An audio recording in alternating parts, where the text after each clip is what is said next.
Eu sou professora e pesquisadora da Fundação Oswaldo Cruz, a unidade da Fiocruz em Minas Gerais, em Belo Horizonte. E eu estou aqui hoje na aula 5 para falar um pouco para vocês da relação entre saúde, né, e dessa pandemia do Covid que a gente está vivendo e as políticas públicas e a relação com o Estado e como que a gente pode estar pensando hoje tudo que tem ocorrido atualmente com as ditas chamadas emergências sanitárias. Então, tem alguns contextos, alguns desafios que a gente está vivendo hoje que eu gostaria de estar discutindo com vocês um pouco por alto, né, uma forma resumida, e também deixei um PowerPoint, né, com alguns delineamentos, algumas referências, e a gente vai estar discutindo um pouco com vocês mais em mais detalhe. Então, uma ideia para a gente ter bem clara é que essa pandemia, né, que é uma forma de dizer, né, pan quer dizer expandido, né, uma epidemia que se expandiu para o mundo inteiro, é a gente pensar como que a Covid-19, né, o coronavírus, se expandiu e produziu e evidenciou diversas vulnerabilidades, né, que já existiam no nosso país, no mundo como um todo, mas no Brasil em específico, e como é que piorou essas antigas epidemias, né? E a gente vê também diferentes formas de narrativas dessa doença. E por narrativas a gente diz diferentes enquadramentos, né? Onde nesse contexto de negação da ciência, de uma série de políticas, né, que a gente tem observado atualmente, a saúde vira um grande objeto, uma grande arena de disputa entre o que fazer, o que não fazer, como se comportar, né? E isso a gente é histórico, é político e é social. Então, a saúde também tem dentro dela uma série de questões imbricadas que a gente chama desse processo de saúde e doença, e que é importante ter claro durante as eleições e durante todas as políticas públicas que vocês forem estar no futuro aí construindo, o eixo saúde, o setor saúde, ou a saúde da população como um todo, é sempre altamente politizado. Isso é muito importante de ter essa noção, né, de ter isso claro quando a gente ingressa na vida política, né? Então, se a gente pensar que a América Latina é um dos continentes mais desiguais do mundo, né? Como é que a Covid entra nesse contexto tão altamente desigual, com vulnerabilidades das mais amplas e das mais diversas, tendo aí, né, gênero como um dos marcadores, né, dessa desigualdade, dessa vulnerabilidade. Então, se a gente também pensar que antes da epidemia até, né, nos últimos 5 anos em específico, há uma forma muito pontual, né, de desmantelamento do Estado, né, de políticas radicais, negativistas, anti-ciência, contra os setores da educação, setores da política e principalmente da saúde, né, nesse desmantelamento sistemático e constante do que a gente chama do SUS, né, que é o nosso Sistema Único de Saúde, que a gente vai falar um pouquinho depois, tanto no nível federal, estadual e municipal, a gente vê uma completa desorganização e descoordenação nesses diferentes níveis. E é isso um pouquinho que eu vou estar falando para vocês hoje, né? Por que disso e como é que isso está impactando, né, nas nossas ações e formas de compreender e enquadrar a pandemia no Brasil hoje, né? Então, nós acabamos de fazer 6 meses que a pandemia foi declarada pela Organização Mundial de Saúde, a OMS, como uma emergência sanitária, né? E a gente vai estar discutindo um pouquinho desse conceito aqui hoje, né?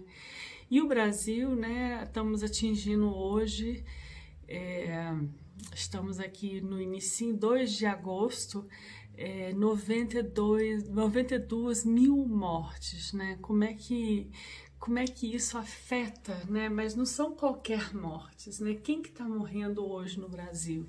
São mulheres negras, indígenas e diversos outros marcadores de desigualdade que estão aí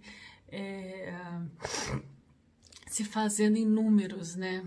E até nesses números nem tão abrangentes assim, e tem também uma dificuldade, né? A gente vai falar um pouco também mais para frente de saber os reais números no Brasil, né? Com os apagões de dados e as dificuldades que a gente tem de acesso a esses dados, a gente pode dizer que a gente está caminhando no escuro, né? A gente não está tendo muita dificuldade de entender esses dados reais, mas sabemos hoje que as mulheres, né, negras, indígenas e das classes mais vulneráveis são as mais afetadas, né? Então, a ideia de pandemia, né, é um termo que descreve, então, essas epidemias em escalas globais, né? E o surto, né, que no início era tido como uma espécie de pneumonia, né, pela OMS, ela foi relatada pela primeira vez em 31 de dezembro de 2019. Então, se a gente pensar, tem pouquíssimo tempo, né? Foi tudo muito rápido que isso aconteceu. E ela foi declarada mesmo como uma emergência pela OMS em janeiro de 2020. Né? E em 11 de fevereiro, a OMS veio com esse nome, né, de coronavírus ou então Covid-19.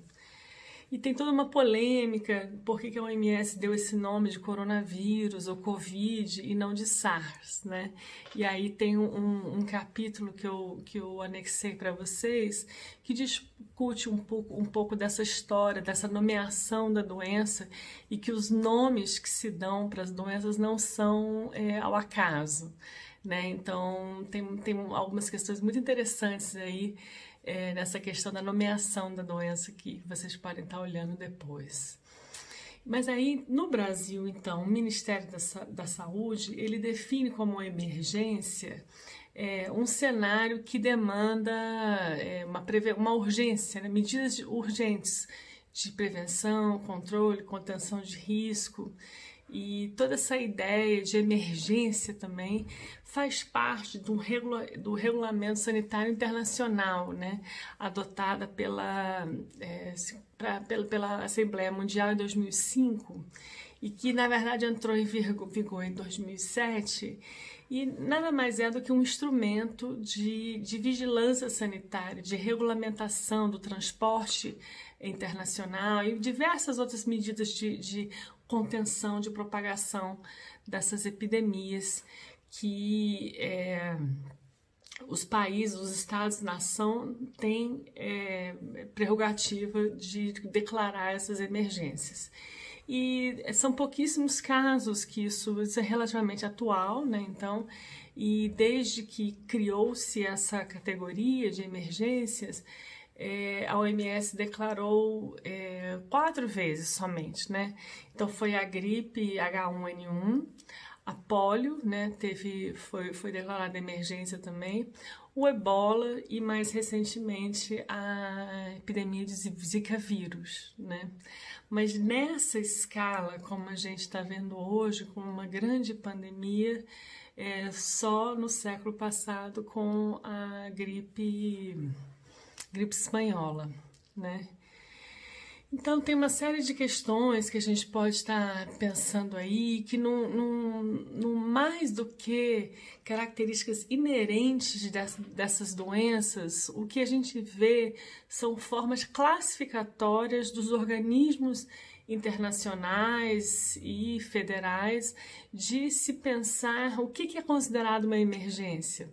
Então, desastres, outros tipos de ocorrências, não necessariamente de doenças, também podem ser consideradas emergências. E tem todo um debate hoje na área da saúde, em algumas outras áreas, sobre esse conceito, né, de emergências e emergências sanitárias, né? A gente não precisa entrar em tanto detalhe, mas é importante vocês terem uma noção de que esses conceitos são socialmente construídos. Então, dependendo do país, ou dependendo dos atores ou dos órgãos que declaram se algo é uma emergência ou não, os impactos disso não são gratuitos, né? Por exemplo, hoje as mães de Zika, as famílias que ainda têm crianças com Zika vírus no Brasil, ainda existem e o impacto ainda é muito grande no país.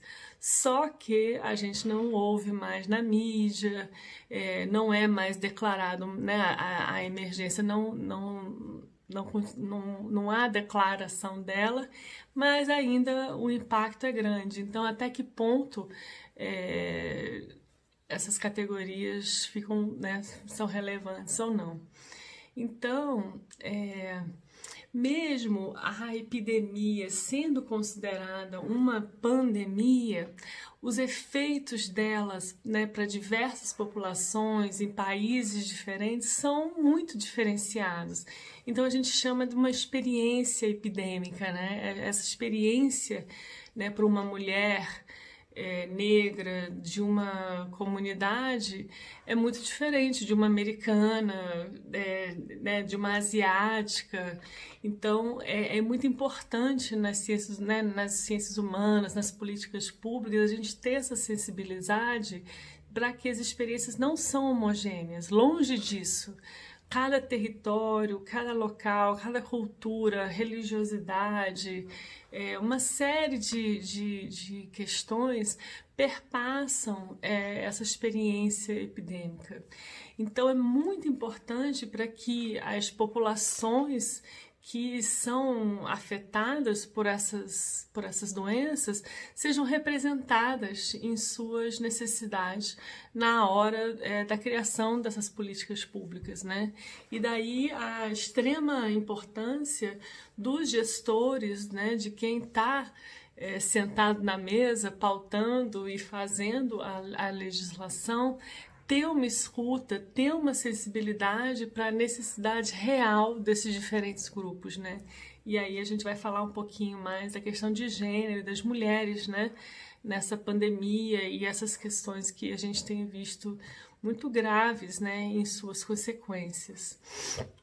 Então é muito importante essa noção de que os efeitos das epidemias, da saúde, né, como um todo, da doença, da saúde, não são homogêneos, né? Então, o contexto político, né, como se a epidemia não fosse ruim o suficiente, o contexto político no qual ela acontece no Brasil é um dos mais graves possíveis, né?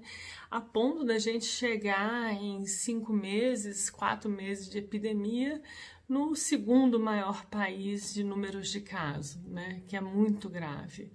Então, dentro desse contexto, né, de desafios, a gente tem Bolsonaro e a sua, não só ele enquanto pessoa, mas toda a sua administração, né, todo o seu governo, criando uma série de dificuldades e descoordenações que pioram muito mais a situação, né? recentemente foi vetado um projeto de lei que tinha como prioridade, né, no pagamento do auxílio emergencial as mulheres chefes de famílias, né? Outra, essa semana também, que aconteceu recentemente, foi a denúncia de Bolsonaro como genocídio e crime contra a humanidade no Tribunal Internacional de Haia. Além disso, também foi né, a organização votou também vetou a obrigatoriedade de fornecer água, comida e leitos para os indígenas, né? Então a gente vê e além disso, Damares, né, na ONU, com relação às políticas de direitos humanos e dos direitos reprodutivos, direitos das mulheres, se abstendo também, o Brasil se abstendo, saindo no momento da votação, né, na ONU, indo contra uma série de direitos já ganhos, já conquistados no Brasil.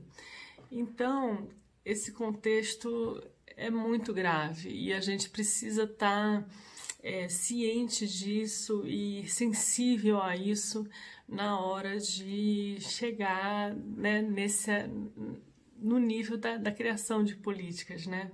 Atualmente também estou trazendo umas notícias aqui mais recentes para vocês terem ideia do momento que nós estamos, né? 4 meses após essa epidemia, quase entrando no 5º mês, né, no Brasil. Então, o Brasil liderando o ranking de gestantes e puérperas, né, de Covid. A gente está com um dos maiores números de morte de mulheres grávidas e puérperas, né, que estão recém-paridas com Covid. Isso é muito grave também, né, pela falta de assistência a essas mulheres e falta de políticas que dê minimamente um tratamento correto e a tempo, né? Além disso, metade das mulheres no Brasil passou a cuidar de alguém numa epidemia. Então, independente de classe, raça ou outras questões, o fato de ser mulher no Brasil, nesse momento da pandemia, já tem uma carga gigantesca em cima das mulheres, e tem alguns estudos que foram numerando isso, e eu coloquei o link dessas notícias e desses estudos aqui para vocês no PowerPoint. E, além disso, as outras interseções com outros marcadores, né, como raça, minorias étnicas, que a gente sabe, as quilombolas, né, tem muito em Minas e em diversas localidades pelo Brasil, os indígenas, estão sendo altamente impactados, gravemente impactados, a ponto de Bolsonaro estar sendo colocado como genocídio, né, de tantos, né, os números estão alarmantes em todo o país, né. E, além disso, a violência doméstica, a violência contra a mulher, que já era grave, né, no país, durante a pandemia, nessa reclusão que nós somos obrigados a estar, né, as famílias estarem se fechando, aumentou o número em 40%, em alguns estados até 60%, o número que já era alto, né? E isso são os números que estão sendo contabilizados, né? Então a gente pode imaginar a gravidade dessa situação que as mulheres se encontram, mulheres e crianças, né, hoje no país. E a Câmara, né, tem uma série de políticas que foram delineadas nesse momento, com uma série de ampliação de vagas e auxílio emergencial às mulheres que são vítimas, né, dessa violência, e um constante negociação, né, dentro das câmeras e dentro das instâncias políticas para colocar isso à frente nesse momento tão grave, né? E, além disso, a questão do racismo estrutural no país, que a gente tem visto muito sério e muito impactante. Coloquei alguns estudos aqui para vocês também estarem vendo como é que isso rapidamente no Brasil foi sendo trabalhado. E aí a gente chega no SUS, né? Que SUS é esse que está né, nesse contexto que a gente está vivendo no país? Como é que a gente pode, né, o SUS que foi criado com a Constituição de 88 e uma das maiores riquezas que a gente teve no país, da saúde como direito de todos, né? Então, coloquei um desenho aqui de quem que é o SUS, né? É do governo, é da prefeitura, dos médicos ou é do povo, né? Tem toda uma discussão hoje que né, a gente pode, vou falar rapidamente aqui, a gente poderia ter várias aulas só sobre o SUS, de tão rico que foi esse movimento, que tem uma história com a reforma sanitária, que uma série de movimentos sociais e acadêmicos, foi algo muito característico do Brasil, né? Foi um movimento, uma reforma muito pontual que houve num momento histórico do país, onde a gente construiu isso que a gente chama, né, de nosso sistema universal de saúde, né? Então, um dos preceitos do SUS é que saúde é direito de todos e dever do Estado. E essas políticas que garantem, né, o acesso igualitário ao serviço de saúde. E tem 3 princípios básicos do SUS que é importante a gente ter em mente para garantir esses princípios na hora de estar fazendo as políticas, né? É importante ter isso em mente, de que um dos princípios é a universalidade dos serviços, onde todas as pessoas têm direito ao atendimento, independente de cor, raça, religião, moradia, etc. Então, o fato de ser um sistema de saúde universal é algo muito importante que a gente deve sempre ter em mente e lutar para que isso continue e fique assim, né? O princípio de equidade, todo cidadão é igual perante ao SUS, então é importante também a gente ter essa noção da universalidade, da equidade, e um terceiro muito importante é da integralidade da assistência, onde todas as ações devem ser combinadas e voltadas para prevenção e cura, onde que a integralidade é onde as coisas, é onde os setores se interpõem para que aquilo seja viabilizado para a população. E aí eu coloquei aqui alguns vídeos, algumas questões interessantes para estar discutindo a questão da determinação social da doença, os determinantes e alguns indicadores que podem ser interessantes. Eu coloquei alguns vídeos aqui para vocês.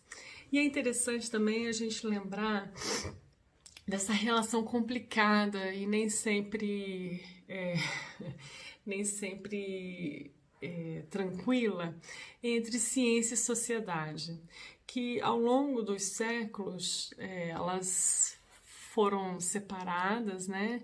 Mas tem todo um fluxo de produção de conhecimento, né? Por lado da academia e das instituições, né? Que produzem conhecimento científico, e a sociedade. Só que ao longo tem muitos historiadores e acadêmicos que estudam essa relação entre ciência e sociedade, e que ao longo do tempo era visto como se o que era produzido dentro da academia, das universidades e pelos cientistas era passado para a sociedade por meio de artigos ou de produção, e a sociedade, por sua vez, interagia com a academia, com a ciência de uma forma muito linear.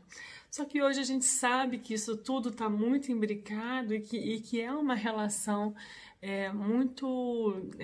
o cientista faz parte da sociedade, a sociedade está dentro da academia, está dentro da ciência, e as coisas não são tão neutras, tão separadas assim, onde há interesses e políticas e uma série de questões que fazem parte, sim, da produção do conhecimento e, por sua vez, a sociedade também influencia ativamente a mídia, os interesses políticos, os interesses econômicos, né, dentro do que é considerado importante ou não na hora de ser pesquisado. E por que eu estou falando isso? Porque isso interfere dentro da forma como a gente vai criar políticas de prevenção e controle, criar as diferentes formas, né, de estar atuando dentro das epidemias, né, e no caso específico do Covid. Então isso é importante ter em mente, porque não é agora com a vacina está saindo, a vacina não vai sair, da cloroquina, né, dos diferentes medicamentos, não tem algo neutro, né, tem sempre questões ali por trás e é muito, muito importante a gente ter acesso às fontes de informação, que essa questão hoje com as fake news e com as diferentes... o negacionismo muito grande, né, da ciência, e onde o próprio valor da ciência e o que é produzido dentro da academia tem sido questionado cada vez mais, né? A fonte, aonde a gente encontra as informações e quais informações que a gente vai realmente acreditar, vamos dizer, é muito importante. Então eu coloquei aqui algumas fontes importantes, né, algumas fontes relevantes que a gente pode se pautar, porque uma das características das emergências e das epidemias como um todo é a velocidade com que isso tudo é construído, é conhecido, a gente começa a semana de um jeito, termina de outro, no sentido de que muita coisa acontece num dia, e nesse contexto político, nesse contexto econômico, mais ainda. Então, todas essas questões são muito importantes de terem em mente, né, para a gente tá manejando, né, como lidar com essas questões políticas agora durante as eleições, né, principalmente para as mulheres que estão entrando aí nessa... É importante ter uma noção de como que as epidemias afetam as mulheres, né, e não só atualmente, mas ao longo da história, como é que isso foi. E eu queria terminar aqui lembrando a importância da solidariedade a gente tem visto hoje, né, no Brasil, em caso específico, como é que as mulheres e as diferentes comunidades, os ativismos, os movimentos sociais, a importância que eles têm tido. Historicamente foi assim, aliás, o próprio SUS foi criado assim, mas é importante lembrar que nem tudo está perdido e é nas redes sociais de apoio, que a gente tem visto muita coisa maravilhosa e importante serem feitas. E a importância disso para a reorganização do sistema de valores, né? O que a gente julga importante em termos éticos, né? E a importância dos diferentes movimentos. Então, não desistem, né? Tem sido cada vez mais colocado em evidência, e agora, né, durante a pandemia, a gente tem visto como que essa resiliência brasileira, né, nos movimentos sociais, a importância disso. Então eu gostaria de terminar com esse tom mais positivo. A gente está falando agora da pandemia, durante a pandemia, né, que também tem os seus desafios, né? É muito difícil falar sobre algo quando a gente está vivenciando no meio do olho do furacão, mas foi um prazer estar falando aqui com vocês um pouquinho, de uma forma mais geral, e deixo aqui algumas referências, algumas literaturas, uns vídeos e a aula para a gente estar dialogando depois. Um abraço.